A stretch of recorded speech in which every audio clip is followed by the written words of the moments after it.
ఉన్నది ఉంచుకున్నది రెండూ పోయాయా? టైగర్కు టైం రాలేదు ఎందుకో? త్రిబుల్ ఆర్ రఘురామకృష్ణరాజుకు బీజేపీ టీడీపీలు పిలిచి పీట వేస్తాయని చాలామంది అనుకున్నారు.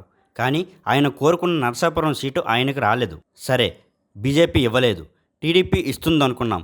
ఎంపీ సీటు కాదు, అసెంబ్లీ సీటు ఇస్తారని ఆశిద్దాం. అది జరగలేదు కదా. లిస్టుల మీద లిస్టులు వస్తున్నా రఘురామకృష్ణరాజుకు మాత్రం అటు టీడీపీ నుంచి కానీ ఇటు బీజేపీ నుండి కానీ టికెట్ రావటం లేదు. ఆయన మాత్రం ఇంకా గంపడి ఆశతోనే ఉన్నారు.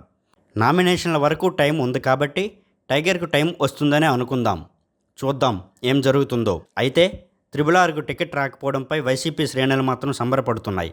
అటు బీజేపీలో కాకుండా ఇటు టీడీపీలోనూ కూడా కాకుండా ఎటు కాకుండా పోయారంటూ వాళ్ళు సెటైర్లు వేస్తున్నారు. అంతేకాదు, ఉన్నది ఉంచుకున్నది రెండూ పోయాయి అంటున్నారు ఆయన వ్యతిరేకులు.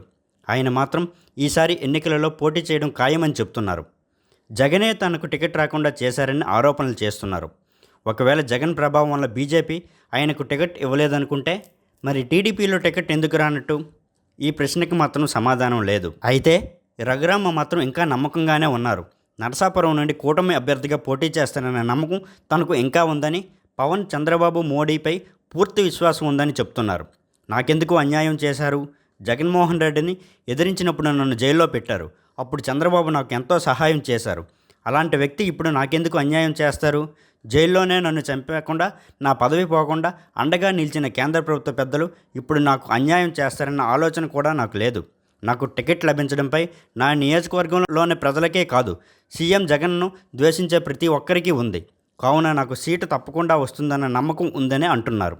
తనకు బీజేపీ రాష్ట్ర అధిష్టానానికి మధ్య పరిచయం కానీ సాన్నిహిత్యం కానీ అంతగా లేదని, అందుకే టికెట్ రాకపోయి ఉండవచ్చని ఆయన విశ్లేషించారు.